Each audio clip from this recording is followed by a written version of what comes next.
Kaip gyvenat? Tikiuosi, kad gerai, pavasaris ateina. Atėjo. Jau pavasaris ir kalendorinis, bet ir šiaip jau smagiau laukia, tirpsta sniegas. Pagaliau baigėsi šalčiai ir turėjom pirmą savaitgalį bare, kur buvo gyviau, nepalyginamai su kitais 2 mėnesiais. Tai džiaugiuosi, kad atšilo oras, žmonės nori jau išeiti iš namų, nori ateiti pavalgyti. Mane žiauriai džiugina, kai ateina žmonės šeimomis pavalgyti pas mus. Jie net ne visi alų geria. Pasiema kas kokį alkoholinį ar giros pasiema ir viskas. Bet visi pavalgo. Tai tikrai skaniai darom valgyti, tikrai galite ateiti, labai skanu ir labai gera vieta. O tęsiant toliau, tai su darbuotojais. Kadangi turim vieną barmenę, kaip ir turim, dar trūksta truputėlį žinių apie alų, bet dirba gerai, faina, viskas kol kas labai džiaugiuosi. Ir trūksta dar tokio, kas sakyčiau, kad 0,75 etato. Priėmėm vaikinuką pirmadienį, jis pirmadienį atidirbom kartu, visko mokiau, aiškinau, aš visą laiką pirmą dieną tai šneku be sustojimo. Ir toliau jis negalėjo kelias dienas ir turėjo ateit penktadienį atsidaryti barą. Tai reiškia, nuo 2 valandų ateina, atsidaro barą. Dažniausiai nuo jo, kad ateina ne nuo 2, ateina anksčiau truputėlį, kokie 1:30, kad spėtų drąsiai. Ir ką jūs galvojat, ketvirtadienį vakare, jisai kokią 7 vakaro rašo. Aš nebeteisiu pas jūs, nenoriu, nedirbsiu. Žmogui nuo pirmadienio neužteko laiko pranešti apie tai, reikia būtinai iš vakaro pranešti, kad viskas sugriūtų visiems ir visi planai turėtų pasikeisti. Tai nedarykite, jeigu jūs žiūrite ir galvojat, nedarykite tokių dalykų. Nesunku pranešti iš anksčiau, arba jau tada ateik, atidirbk ir išeik, bet nešykite tokių nesąmonių, nedarykite. Tai pikta dėl to, kad iš vakaro praneša, ar kad nedirbs, nelabai, gal nežinau. Jis taip ir buvo man po klausimu, ar tiks ar netiks, labai eina koja už kojos velka, bet įdomus dalykas tai, kad kai reikėjo siurbti barą, jisai nusiėmė angalį siurblio, kad kampus išsiurbtų. Niekas to nedaro.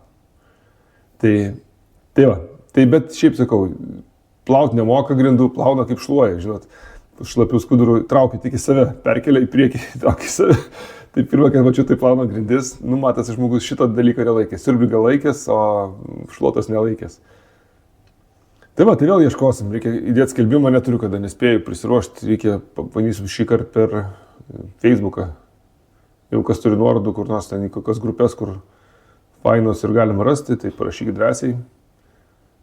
Ir ieškosim dar nuo žmogaus, aš dabar nežinau.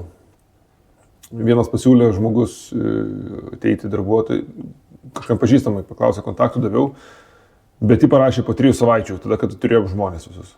Tai jeigu klausėt, rašykit kuo greičiau, kol ieškom, po to nieks nelaukia 2-3 savaitės. Tai va, tai toks kaip ir gerai, kaip ir ne. Ir ką, ir šią savaitę, kaip jūs galvojat, kad būtų įdomu klausyti visokių dalykų, kad suprastumėt, kokia didelė romantika turėt barą. Tai aš jau dirbau, nežinau, kiek čia laiko, savaitę, turbūt be pertraukų praaiškai. Ir dar nusimato daug dienų į priekį. Bet kas nutiko? Pirmadienį turėjo atvažiuoti pas sūnų į mokyklą, ten mokinių mainai, iš Latvijos vaikinukai ir merginos turbūt kartu. Žiūrėjau, paskambino mokytojas, sako, ar galėtumėt paimti vieną pas jūs pagyventi ten savaitę laiko, nuo pirmadienio iki penktadienio. Mes pasvarstėm, kažkas tai turi paimti. Gerai, tegu atvažiuoja. Skambina, gal gali 2 paimti. Sakom, niekaip. Pas mus mašinoje yra 5 vietos ir 3 mūsų vaikai. Tai vieną galim dar papildomai vežti, daugiau netelpa į mašiną. Perskambina, bet gal kaip nors, kažkaip, jiems nupirksim bilietus tom 3 dienom, 4. Ir jie galės važinėti autobusais, tikrai, bet labai reikia. Gerai, tai paimam 2 žmonės. Ir aš, kadangi dirbu bare kiekvieną dieną, tai Raimonda pasiruošusi, kad šiandien vakarė ten pasirūpins, pasiims, nuveš, parveš, pamaitins juos ir šią savaitę, kad jinai ties tuo dirbs ir padės tiem vaikams. Nes reikia nuvežti į mokyklą, reiškia dureisus reikia daryti, arba autobusu reikia palydėti, išleisti, žodžiu. Ir vakarė reikia susirinkti juos visus ir pamaitinti reikia, ir paguldyti ir žodžiu taip toliau. Tai vakar, sekmadienį, barmenė vyrėja pasakė, kad sorry, neteisiu šią savaitę, sergu. Tikrai serga, jinai matos, kad peršalus belė kaip. Ir ką, Raimondai darbą, man į darbą. Ir ką daryti? Atvažiuoja vaikai, negali svetimų vaikų vienų palikti, savus dar su savais dar derinam kažkokiu būdu, ten sugebam išsisukti tokios situacijose. Čia niekaip negali. Nu tai ačiū mamai, kad padeda, vėl atvažiuoja mama. Ir vėl prižiūrės vaikus ir vėl pasirūpins jais. Nu ir kito kelio nėra, tai toks darbas, o mes su Raimonda abudu bare dirbam. Tai matot, net liežuvis painės. Tai, nu, supraskit, kad jūs neturite variantų, kai turite barą. O kad mažai nebūtų, tai šeštadienį užsikišo kanalizacija vėl virtuvėje ir vėl negalim plauti indų, negalim indaplovės išleisti, neišbėga vanduo niekaip. Aš sekmadienį dar bandžiau prakišti visai kaip, niekaip man neišeina ir aš nežinau kaip daryti, užniso. Tai pirmadienį dar atėjau, dar vakare pripyliau chemijos, galvoju, ai, blogiau nebus, tik užsikišė viskas. Nieks nepramušė, nieks nepadėjo ten. Tai šiandien radau kažkokį kontaktą, paskambinau, kad atvažiuotų atkišti. Nežinau, kiek kainuos, jau nebegaliu. Neįsivaizduoju, kokia, neviltis absoliuti. Pirmas dalykas, ten pats darbas, ne pats maloniausias. Antras dalykas, kai tu nežinai, kaip tėvams eina, tu nematai nieko, tiesiog kiši kažkur kažkas eina, kažkur kažkas neina, kažkoks absurdas yra, visiškas. Ir paskambinu, nežinau, atvažiuos, sakė, tarp 2-3 atvažiuos, dabar yra 2:30, tai dar neskambinu, tai tikiuosi, kad atvažiuos, nes jeigu neatvažiuos, tai... Oi, nežinau, žodžiu, tai viskas vieną krūvą sutinka, kanalizacija neveikia, barmeno trūksta, virėjas nėra, susirgo ir viskas į krūvą. Tai čia yra baras, jūsų planai yra jūsų problemos. Turėkit barą ir turėsite smagų laiką. Tai dar naujienų apie Lenkijos rinką. Lenkai pagaliau depozitą pradėjo nuo šių metų įsivedinėti. Ir bėda ta, kad jie ne visai tarai nuo šių metų, jie nuo šių metų išleistai tarai depozitą įveda. Tai reiškia, dabar dalis atvažiuoja su depozitu, dalis be. Ir jų depozitas yra 50 zlotų, tai kas yra maždaug turbūt kokių 12 centų.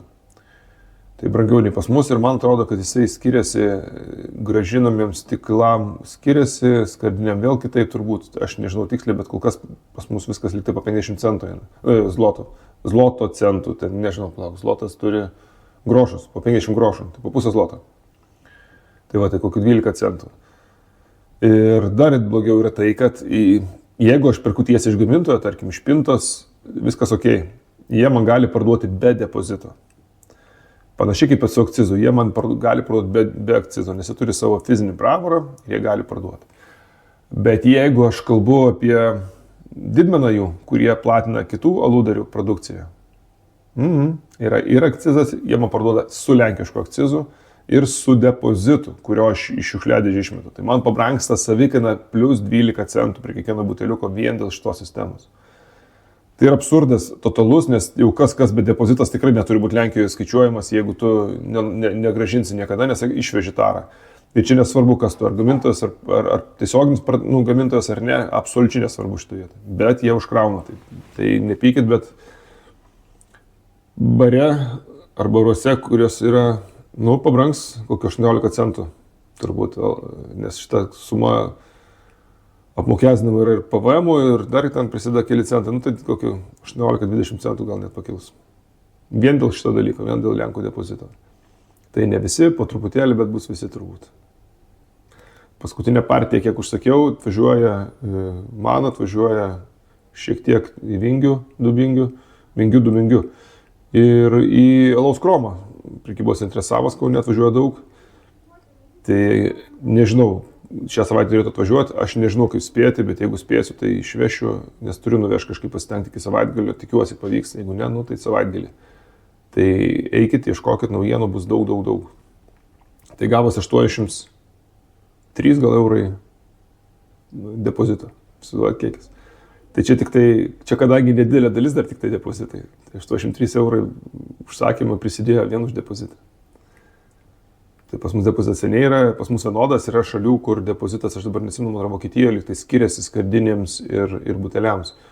Ir jeigu jūs galvojate, kad stiklas yra mažiau kenksmingas negu skardinė, tai jūs teisus, nes dažniausiai stiklų yra mažesnis depozitas negu skardiniai. skardinėm didesnis. Skardinės perdirbimo 100%, čia visi deklaruoja, taip sako, taip yra. Radiatorius juda. Bet jos perdirbimas sudėtingesnis, brangesnis.